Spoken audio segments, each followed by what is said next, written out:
नमस्कार दोस्तों, बड़े सपनों की बड़ी उड़ान गोस्वामी आईएएस एकेडमी के चैनल पे आपका स्वागत है। आज जो हम लोग बात कर रहे हैं वो खास चीज़ पे बात कर रहे हैं, वो है हमारा अपवाह तंत्र। आज हम लोग अपवाह तंत्र जानने का प्रयास करते हैं। ठीक है, इस अपवाह तंत्र को हम लोग देखिए कैसे कैसे देखते हैं। सबसे पहले तो आपकी प्रश्न पूछने की प्रवृत्ति कैसे कैसे हो सकती है, प्रश्न पूछने की प्रवृत्ति, उन पे चर्चा कर लेते हैं पहले। यदि आपके पास ये दिमाग में सेट रहेगा कि प्रश्न इस तरीके से पूछा जाता है, तो मेरे ख्याल से आप प्रश्न के अनुसार आपकी जो तैयारी की रणनीति होगी उस अनुसार से होगी। तो पहले तो हम लोग देख लेते हैं कि अपवाह तंत्र है क्या। दूसरा, ये आपको पूछेगा कि नदी की अवस्था कौन कौन सी होती है, नदी की अवस्था। ठीक है, फिर आपसे पूछेगा नदी किस देश और किस राज्य से गुजरती है, किस राज्य से गुजरती है। उनके बाद जो पूछेगा कि इस नदी के किनारे आपको कौन सा शहर है, नदी के किनारे शहर। उनके बाद आपसे पूछेगा इस नदी की सहायक नदी, इस नदी की सहायक नदी।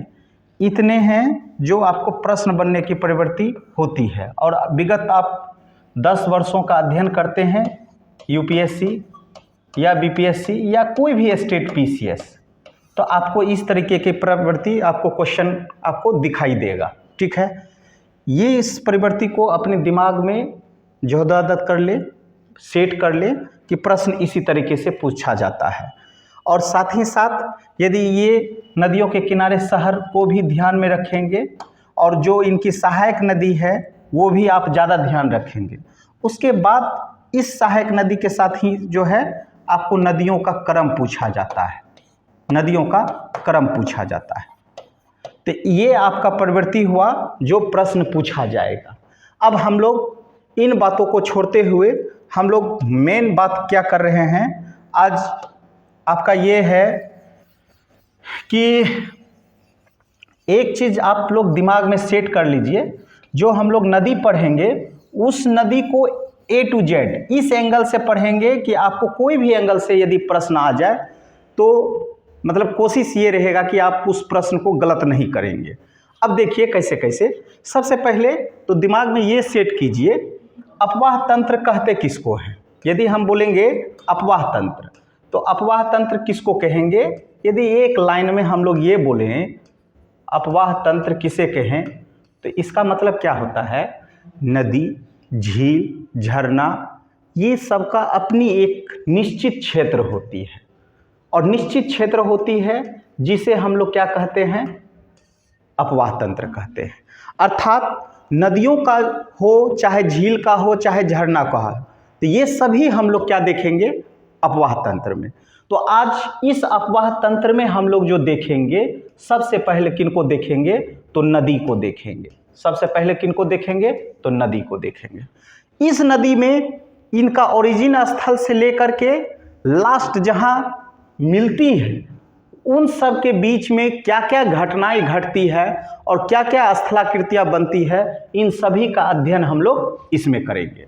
तो ये सब को हम लोग छोड़ करके अब आते हैं हम लोग सीधे मुख्य मुद्दे पर, कि मुख्य मुद्दे पे कि नदी जो होता है वो बाह्य बल से बनने वाली प्रक्रिया है। दिमाग में सेट हो गया, पहला क्या चीज़ है कि ये बाह्य बल से बनने वाली स्थलाकृतियां हैं। और इनमें जो अब आप जाएंगे तो नदी की जो होती है, जब भी होगा तो अपर्दन होगा और निक्षेपण होगा। क्या होगा, अपर्दन होगा और निक्षेपण होगा। इसी अपर्दन निक्षेपण से जो घटनाएं घटेगी, डिजाइन जो बनेगा, वही एक प्रश्न बनते जाएगा। तो इन सभी को फिर आगे बढ़ते हैं और इनमें देख लेते हैं पहले हम लोग नदी। नदी आप लोग दिमाग में सेट कर लिए कि नदी की जो होती है वो, ये नदी को हम लोग क्या बोलेंगे कि यहाँ देखिए, एक नदी इस तरीके से हम लोग एक डिजाइन बनाते हैं, सपोज करते हैं, ठीक है ना। तो नदी जो होता है वो बाह्य बल से बनने वाली प्रक्रिया है, और ये नदी जो निकलेगी तो कहाँ से निकलेगी, या तो हिम के क्षेत्र से नदी निकलेगा। कौन सा? हिम के क्षेत्र में। मतलब ऐसी नदियाँ जो सदा नीरा होती है, सदा नीरा जहाँ वर्ष भर आपको पानी का सोर्स मिलेगा, ये सभी हिम से ओरिजिन होता है। इनको देखने से पहले ये देख लेते हैं, नदी जो होता है वो दो तरीके के से होते हैं। एक जो ढाल का अनुसरण कर रहा है, एक किसको कर रहा है? ढाल का अनुसरण कर रहा है। और दूसरा क्या होता है? जो ढाल के विपरीत दिशा में जाकर के प्रवाहित होती है। मतलब उनका ढाल नीचे है और विपरीत में जाकर के वो कहीं जाकर के मिलती है। तो ये दो तरह के का हो गया। अब हम लोग जो फिर देख रहे हैं वो देख रहे हैं नदी की अवस्थाएं। वो क्या देख रहे हैं? नदी की अवस्थाएं।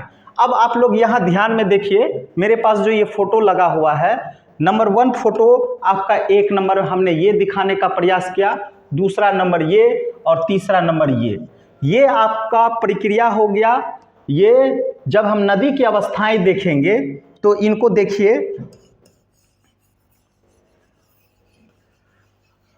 हर व्यक्ति का अपना एक एज होता है, और हर व्यक्ति का जब एज होता है तो उसी तरीके से नदियों का भी अपना एक एज होता है। और इस नदी को हम लोग इस तरीके से मान लीजिए हम लोग करते हैं, ठीक है। ये हमारा नदी हो गया, इसको हम लोग 3 स्टेप में डिवाइडिंग करते हैं, पहला, दूसरा और तीसरा, ठीक है। ये आपका नदी हो गया। तो ये नदी जो आपका पहला होगा, इसको हम लोग बोलते हैं युवा अवस्था। कौन सा अवस्था? युवा अवस्था। इनको हम लोग बोलते हैं प्रौढ़ अवस्था, प्रौढ़ अवस्था।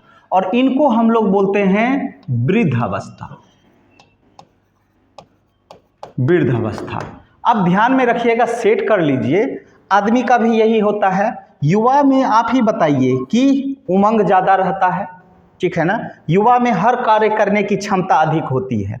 तो जब युवा पीरियड में है ये नदी, तो इनकी जो होती है वेग अधिक होती है। ये कोई भी चीज़ जो निकलेगा एक वेग के माध्यम से निकलेगा। कोई दिक्कत है यहाँ तक? नहीं। तो ये वेग आपका ज़्यादा मिलेगा, बट इसका आयतन जो होगा वो आपको क्या होगा? कम होगा। प्रौढ़ावस्था में क्या होता है कि वेग जो होती है मध्यम स्थिति में होती है। मतलब ना तो वेग ज़्यादा है ना तो कम है, मतलब मध्यम अवस्था में है, ठीक है। साथ ही साथ इनके आयतन में आपको वृद्धि होता है, आयतन में वृद्धि होता है। और तीसरी अवस्था है वृद्ध अवस्था। तीसरी अवस्था क्या है? वृद्ध अवस्था। इस वृद्ध अवस्था में देखिए आपको क्या है, यहाँ आयतन बड़ा हो जाएगा, यहाँ आयतन क्या हो जाएगा? बड़ा हो जाएगा। लेकिन वेग में क्या होगा? बिल्कुल कमी आ जाएगी। वेग में क्या हो जाएगा? कमी आ जाएगी। अब इस तरीके से आपका नदी का जब हम लोग अवस्था देखें तो देखिए, एक चीज़ और बताइए, युवा अवस्था में आप लोग यदि हैं या युवा अवस्था में नदी है, तो इनकी स्थलाकृतियाँ भी तो कुछ कुछ डिजाइन सब बनाएगा ना। स्थलाकृतियाँ कुछ ना कुछ तो डिजाइन बनाएगा, क्योंकि यहाँ पे क्या है? वेग ज़्यादा है, यहाँ पे मध्यम अवस्था में है, और यहाँ पे मतलब वेग में एकदम कमी है। तो जब ये तीनों अवस्थाएं हैं, तो ये तीनों अवस्था में पहला जो हम लोग देखेंगे कि युवा अवस्था में कौन कौन सी आपकी स्थलाकृतियाँ बनाई जाती है, उन चीज़ों को देखेंगे। प्रौढ़ अवस्था में कौन कौन सी स्थलाकृतियाँ बनाई जाती है उन्हें देखेंगे, और इनके साथ ही साथ वृद्ध अवस्था को भी देखेंगे।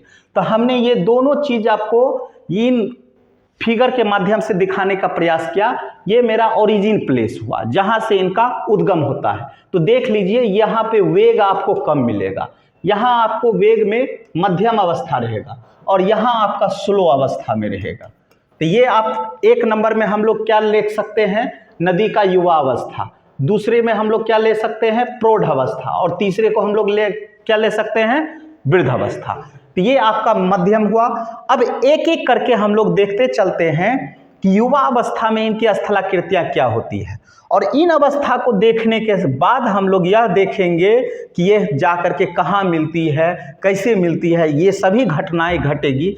थोड़ी सी ये क्लास आपको लंबी मिलेगी, लेकिन मेरे ख्याल से एक बार आप इस तरीके से पढ़ लेंगे तो उम्मीद करते हैं कि किसी भी लेवल का आप प्रश्न बनाएंगे तो आपसे बन जाएगा। तो अब हम लोग पहला ये देखने का प्रयास करते हैं, नंबर 1 ये आपका युवा अवस्था हुआ। युवा अवस्था में देखिए, मान लीजिए ये मेरा युवा अवस्था हुआ। युवा अवस्था में जो है सबसे पहले आप लोग ध्यान में सेट करेंगे कि युवा अवस्था में पहला जो चीज बनता है वो क्या बनता है, तो एक को हम लोग बोलते हैं गॉर्ज। क्या बोलते हैं? गॉर्ज। युवा अवस्था में स्थलाकृति, तो ये आपका गॉर्ज हो गया। अभी इसके बारे में हम आपको कहानी बताएंगे, समझिएगा।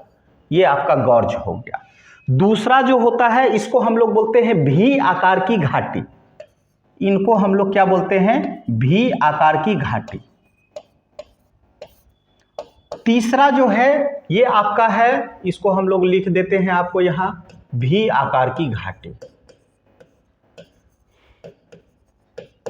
और तीसरा जो बनता है इसको हम लोग बोलते हैं जलप्रपात। क्या बोलते हैं? जलप्रपात। और तीसरा जो ये जो है चौथा, इसको हम लोग बोलते हैं रैपिड, है ना। तीसरा आपको यहां हमने क्या बोला? जलप्रपात। चौथा आपको क्या बना? तो इसको हम लोग बोलते हैं रैपिड या क्षिप्रिका।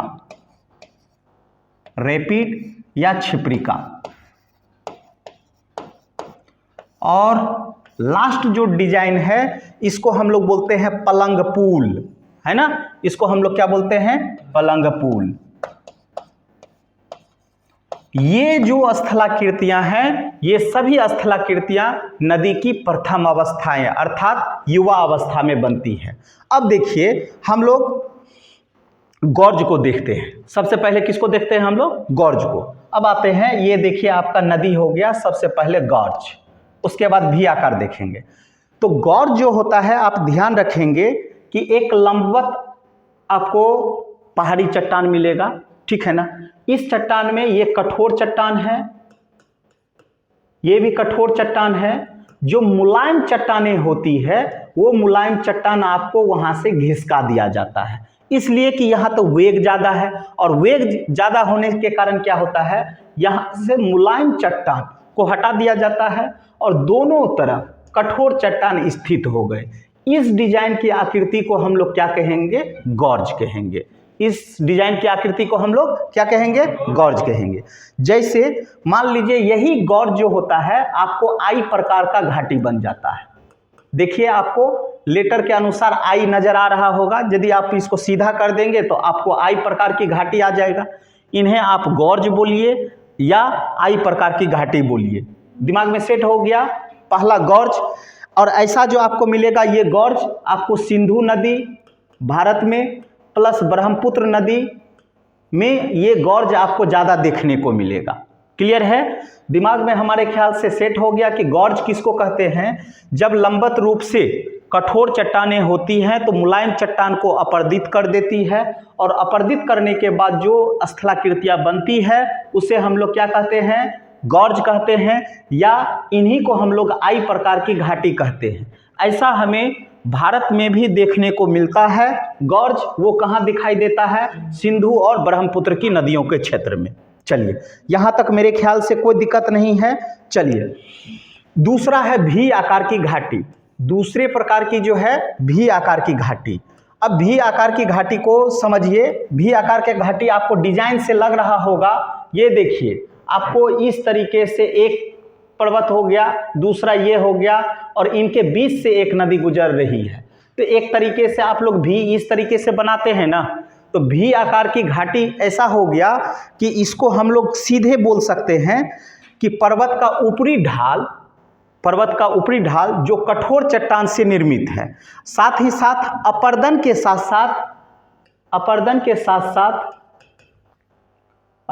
साथ साथ इनकी क्षैतिज प्रक्रिया भी देखी जाती है।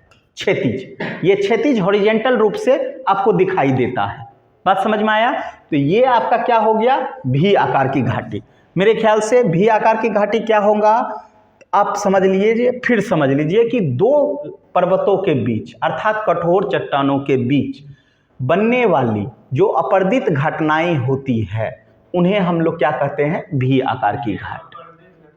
अपरदित मतलब यहां से जो भी चीज था मुलायम चट्टान उसको लेकर के कहां भगा के लेके चल गया।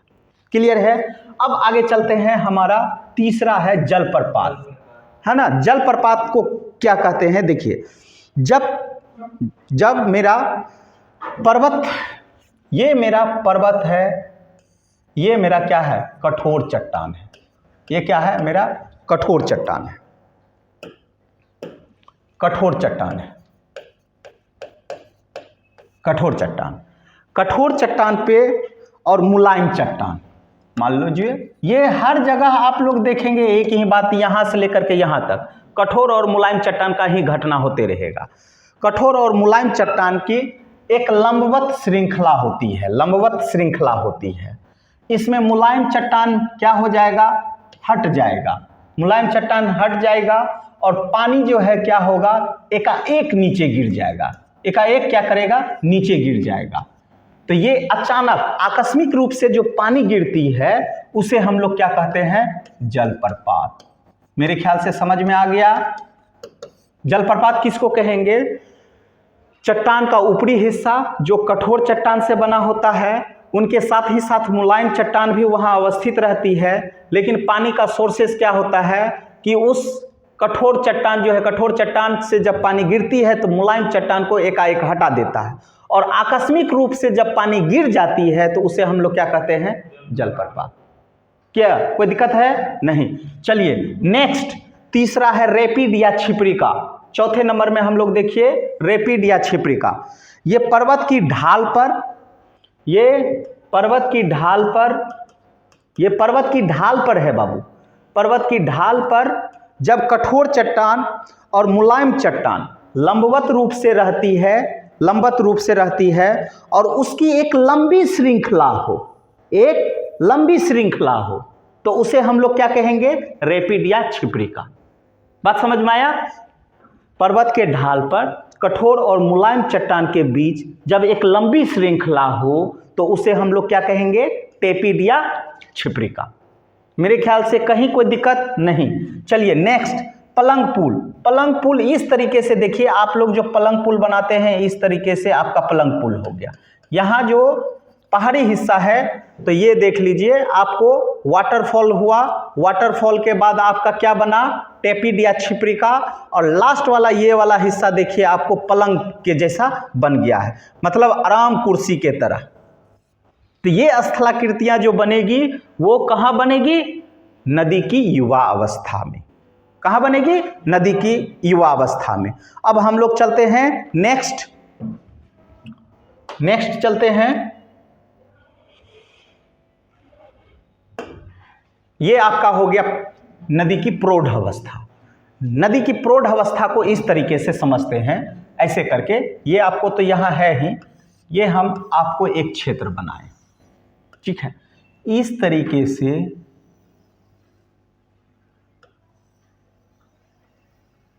ये मान लीजिए आपका प्रौढ़ अवस्था वाला होगा।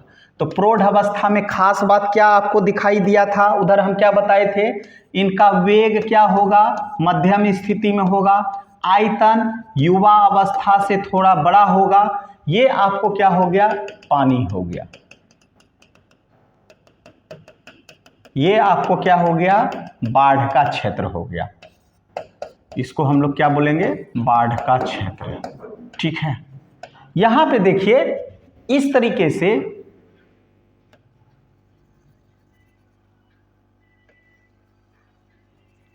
जब बाढ़ का पानी आ जाए तो ये आपका एक झील बना, ये आपको क्या बना, एक झील बना, जिसे हम लोग क्या कहते हैं, गोखुर झील, जिसे हम लोग गोखुर झील कहते हैं। गाय का जो गोखुर होता है उसी डिजाइन में होता है। और ये आपको यहाँ पे एक इस तरीके से बन जाएगा। ये जो बाढ़ का मैदानी हिस्सा है, मिट्टियाँ आकर के जमा हो जाती हैं, मिट्टियाँ आकर के जमा हो जाती है, जिसे हम लोग क्या कहते हैं, प्राकृतिक बांध, जिसे हम लोग क्या कहते हैं, प्राकृतिक बांध। कोई दिक्कत है यहाँ तक। तो नदी के दूसरा अवस्था, प्रौढ़ अवस्था में हम लोग क्या देखते हैं यहाँ नदी का विसर्पण अधिक होता है, यहाँ नदी का विसर्पण अधिक होता है, मतलब टेढ़ा मेढ़ा ज़्यादा रहेगा। ठीक है, यहाँ पे जो आपको मिलेगा एक तो प्राकृतिक बांध मिलेगा। प्राकृतिक बांध कहाँ बनता है, तो जब बाढ़ का क्षेत्र होता है तो वो मिट्टियाँ एक जगह जमा कर देती है और वो बांध टाइप में बना देता है, इसे हम लोग क्या कहते हैं, प्राकृतिक बांध। और फिर एक ऐसा भी होता है कि यहाँ आपको गोखुर झील मिलेगा कि एक तरीके से ये मिट्टी का आपको क्या हो गया, रेंज हो गया, और ये आकर के मुख्य नदी में मिल जाती है। तो ये नदी हो गई, ये भी नदी हो गई, बीच वाला क्षेत्र में जो पानी रह गया उसे हम लोग क्या कहते हैं, गोखुर झील। दिमाग में सेट हो गया। अब हम लोग आगे बढ़ते हैं। उसके बाद इसमें आपको तीसरा जो मिलता है वो बाढ़ का मैदान। इस क्षेत्र में आपको बाढ़ का मैदान ज़्यादा देखने को मिलता है। क्यों? नदी की युवा अवस्था में आपको, जब नदी की पहली युवा अवस्था में हम लोग जब देखें तो वहाँ उनकी सहायक नदियाँ जो होती है वो पर्वतों पर ही देखने को मिलती है। और दिमाग में यह सेट करेंगे कि नदी की युवा अवस्था जब भी घटनाएं घटेगी वह पर्वतों पर ही होगी, पहाड़ियों के ही क्षेत्र में होगी। और ये सभी घटनाएं कहाँ होगी, धरातल पे होगी। और धरातल में आपको प्रौढ़ अवस्था में क्या देखने को दिया, पहला बाढ़ का मैदान, दूसरा प्राकृतिक बांध और तीसरा गोखुर झील। अब नदी की तीसरी अवस्था पे हम लोग चर्चा करते हैं, और नदी की तीसरी अवस्था है जिसे हम लोग क्या कहते हैं, वृद्ध अवस्था। यहाँ पे आपका वेग बिल्कुल कम हो जाता है, वेग बिल्कुल कम हो जाता है, लेकिन आयतन में क्या होता है, वृद्धि होता है। आयतन में क्या होता है, वृद्धि होता है। और ये वाला क्षेत्र जो होता है वृद्ध अवस्था में एकदम स्लो अवस्था में जाकर के समुद्र में मिल जाती है। और इस घटना में आपको जो बनता है वो बनता है डेल्टा। इस अवस्था में क्या बन जाती है, डेल्टा। अब डेल्टा क्या होता है, जितनी भी नदियां आ रही है, जितनी भी नदियां आ रही है वो अपने साथ जो भी चीज़ अपरदित करके लाई है उन सभी को एक जगह रख दिया, एक जगह रख दिया। और इन चीज़ों को जब रखा और तब जाकर के स्वतंत्र रूप से आपको जाकर के समुद्र में जाकर के मिल गया। ठीक है, तो वृद्ध अवस्था में क्या होता है, कौन सी स्थलाकृतियां बनती है, तो डेल्टा की स्थलाकृतियां बनती है। और वृद्ध अवस्था में क्या होता है, इनके वेग में बिल्कुल कमी होती है और आयतन में वृद्धि होती है। डेल्टा क्या होता है कि जब नदियां अपने साथ अपरदित करके कोई सामान, मिट्टी या कोई भी चीज़ लेकर के आती है तो उनको एक जगह जमा कर देती है और स्वतंत्र रूप से नदियां कहाँ जाकर के गिर जाती है, तो समुद्र में जाकर के मिल जाती है। इस घटना को हम लोग क्या कहते हैं, नदी की वृद्ध अवस्था, जिसे हम लोग तृतीय अवस्था में देखते हैं।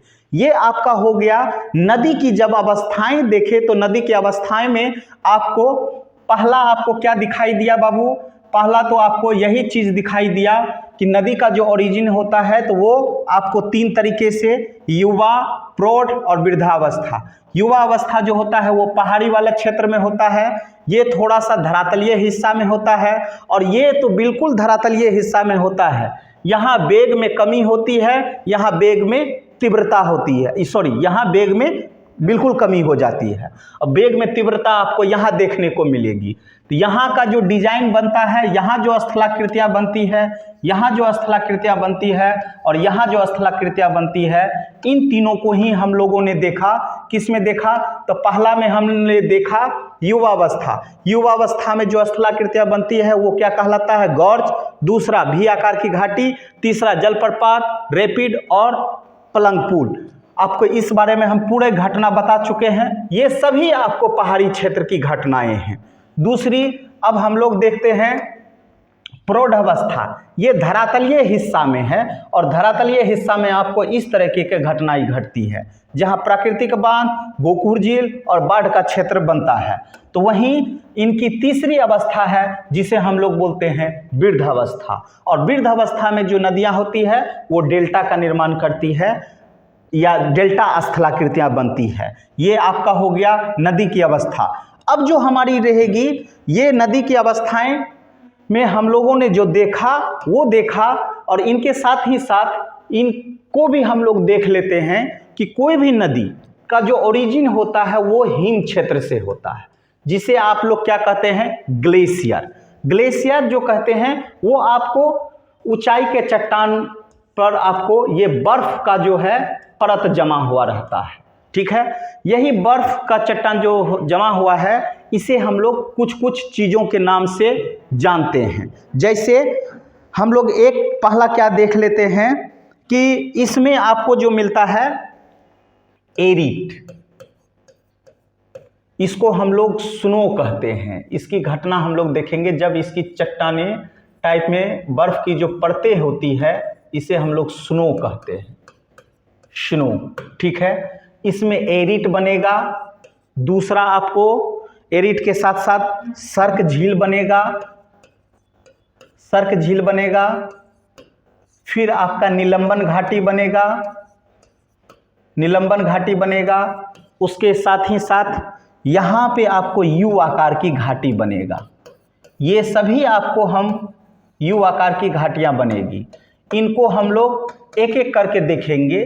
तो जब हम लोग देख लिए, यहाँ आसान भाषा में हम लोग समझने का प्रयास करते हैं। जहाँ हिम जमी रहती है उसे हम लोग स्नो कहते हैं।